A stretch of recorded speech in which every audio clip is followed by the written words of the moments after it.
Hadirin yang berbahagia, menegaskan kembali sosok panutan sekaligus pahlawan kita. Selanjutnya akan kita saksikan pemutaran film dokumenter Immemorial Perjuangan Dr. M. Nasir.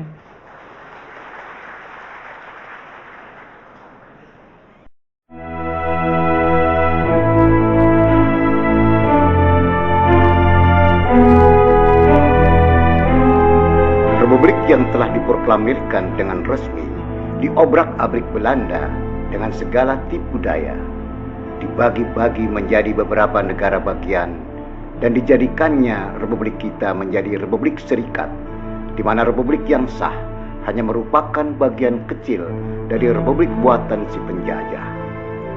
Belum lagi gangguan dari dalam sendiri akibat masuknya paham komunisme yang semakin merasuk, meracuni anak bangsa hingga semakin menambah suburnya Partai Komunis Indonesia (PKI) yang pada akhirnya mereka melakukan pemberontakan yang terkenal dengan nama peristiwa Madiun. Bangsa terpecah belah, porak-poranda, negara terbagi-bagi sebagai akibat dari perundingan konferensi meja bundar di Den Haag. Namun ada seorang negarawan yang arif dan bijaksana dapat menangkap keinginan dari apa yang sesungguhnya terpendam di lubuk hati setiap insan Indonesia. Setelah melakukan pendekatan secara manusiawi, intelektual, dan kenegarawanan kepada seluruh wakil-wakil negara bagian, beliau cetuskanlah mosi integral yang mendorong semua perwakilan negara bagian Republik Indonesia Serikat kembali melebur dalam negara kesatuan. Maka pada tanggal 16 Agustus 1950 diproklamasikanlah Negara Kesatuan Republik Indonesia (NKRI). Orang menyebutnya sebagai proklamasi kemerdekaan Indonesia yang kedua. Sang negarawan itu tak lain adalah Muhammad Natsir. Negara bagian itu Republik Indonesia, Pasundan, negara Indonesia Timur, negara Sumatera Timur, ada 15 negara bagian pada waktu itu. Dibentuk kabinet baru dan siapa yang diminta oleh Presiden Soekarno sebagai formatur tiada lain tidak bukan Muhammad Natsir. Tokoh yang lahir seabad yang lalu itu sangat besar jasanya bagi kehidupan bangsa ini.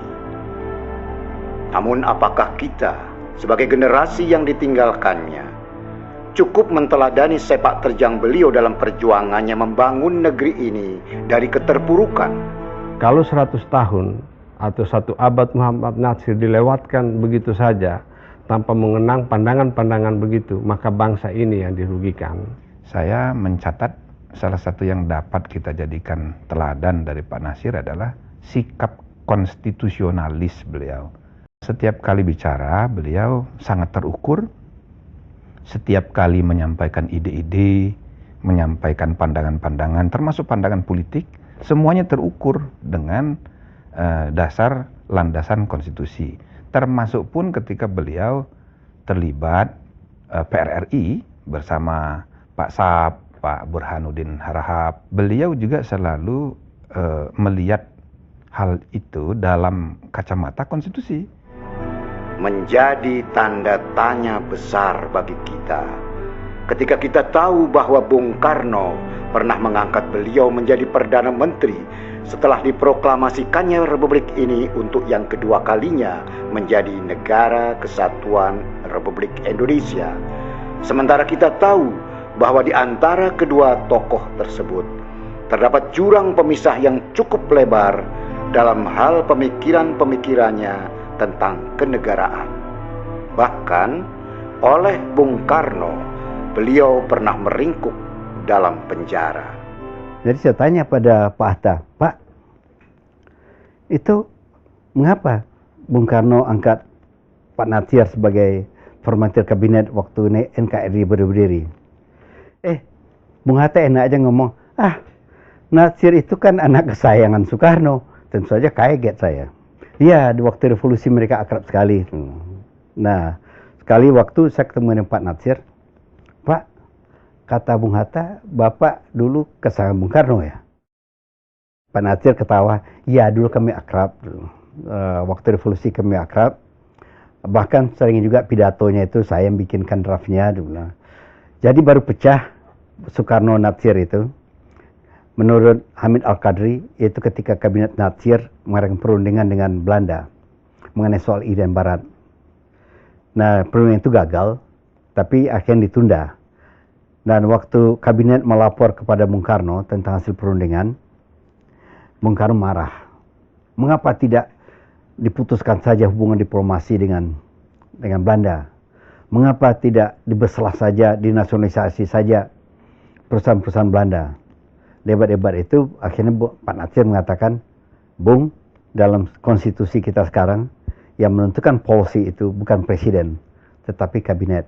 Nah, Bung Karno mengalah, tapi sejak itu hubungan mereka sudah makin renggang. Catatan tentang mosi integral ini tidak ada. Sehingga sangat sedikit orang yang tahu apa mosi integral. Sebagai salah satu tokoh yang pada saat Indonesia ini masih awal-awal, masih sangat susah, peranan Muhammad Natsir itu luar biasa dikenal. Terlibat di dalam misalnya petisi 50 di masa pemerintahan Presiden Soeharto. Para peneretangan petisi 50 itu kemudian mendapatkan tekanan politik, didiskreditkan di dalam pergaulan di masyarakat, tidak boleh satu atap dengan presiden atau wakil presiden, tidak boleh mendapatkan pinjaman di bank, tidak boleh keluar negeri, pokoknya berbagai hak-hak perdatanya dimatikan. Waktu petisi 50 itu di depan rumah itu khusus dikontrak oleh intelijen untuk mengawasi rumah. Ya. Dan juga ada tukang rokok yang depan situ yang dibayar, mungkin itu tetap, walaupun pernah digusur, semua yang digusur, dia tetap bertahan depan rumah tukang rokok itu. Jadi dia mati terus. Jadi dalam keadaan begitu Pak Natsir tenang saja, nggak ada rasa khawatir, ada apa, biasa aja. Dan kami juga karena Abah itu begitu, kami biasa aja, nggak pernah khawatir di rumah. Jadi begitulah keyakinan beliau terhadap hal-hal yang beliau yakini bahwa itu benar. Terlalu banyak bidang kepemimpinan yang beliau geluti dengan intensitas yang tinggi, sehingga sulit bagi kita untuk menokohkan beliau hanya dalam satu atau dua dimensi kepemimpinan saja. Beliau itu adalah seorang guru bangsa, pendidik umat, mujahid dakwah, pejuang, politikus, negarawan. Kemudian di dalam menjelang akhir hidup beliau menjadi tokoh dunia, tokoh internasional. Di dalam perjuangan beliau, kita saksikan sejak mulai zaman Belanda sebelum kemerdekaan itu beliau satu saf bersama-sama dengan Bung Karno dan Bung Hatta. Sebagai budayawan dan cendekiawan, beliau juga sangat dikenal dalam arti karena beliau itu menulis. Dalam tulisan-tulisannya itu apresiasi beliau terhadap kesusastraan, terhadap masalah kebudayaan itu tinggi. Sebagai seorang penulis yang ciri pada zaman itu adalah bahwasanya salah seorang dari yang mendapat pendidikan sedemikian rupa sehingga menguasai banyak bahasa. Beliau adalah seorang multilinguis. Setahu saya, Syahrir dengan Natsir satu sekolah di zaman Hindia Belanda di Bandung, di sekolah Algemene Middelbare School, Westers Klassieke Afdeling, artinya SMA, urusan klasik barat, di mana diajarkan antara lain bahasa Latin. Jadi selain belajar 4 bahasa, Belanda, Inggris, Prancis, Jerman, juga belajar bahasa Latin.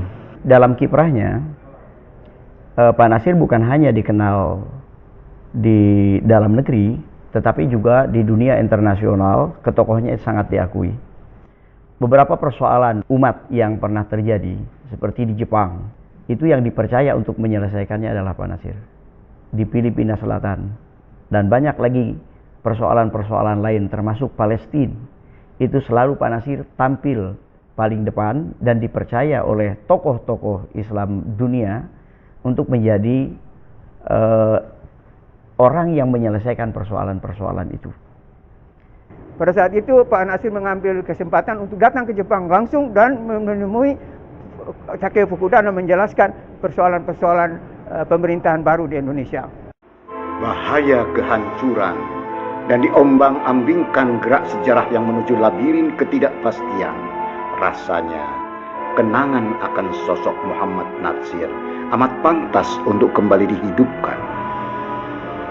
Muhammad Natsir adalah tokoh sejarah yang dengan kualitas ketokohannya seperti dia hanya akan muncul sekali dalam seabad untuk sebuah bangsa. Ketika Pak Nasir sudah mulai semakin tua, sementara garapan dakwah semakin luas, maka kemudian Pak Nasir membentuk Dewan Dakwah, dan salah satu program adalah pengiriman dai-dai ke daerah-daerah suku terasing, ke pedalaman, ke daerah transmigrasi. Beliau selalu mengatakan yang ditransmigrasikan itu adalah mereka yang miskin harta, miskin ilmu, miskin iman. Sehingga dikirimlah dai-dai sebagai